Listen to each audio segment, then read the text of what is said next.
আমার মনটা প্রচণ্ড খারাপ। দেখো এখন আমরা কোলাঘাটে চলে এসেছি। এই যে আমাদের এলাকার বাস থেকে এইসব দর্শক নেমেছে। দর্শক এই যে গ্রামগুলির ছেলে কেউ দীঘায় চলে এসেছে।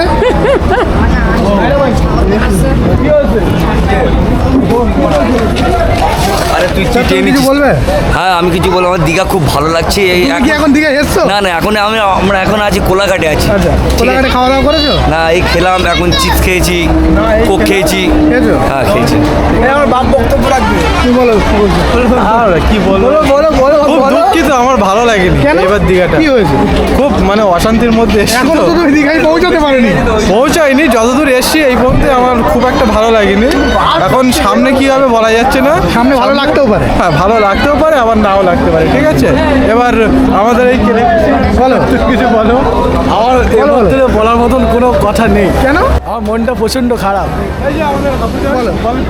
না না আমাদের এই যে কল আচ্ছা তুমি বলো, তুমি বলো আমি আর কি বলবো, কিছু একটা বলো। আমি কিছু বলবো না। খাওয়া দাওয়া করেছো এখানে? হ্যাঁ করেছি। কি খেয়েছো? কি খাবো আর, চা খেয়েছি, আর কিছু? না আর কিছু খাইনি।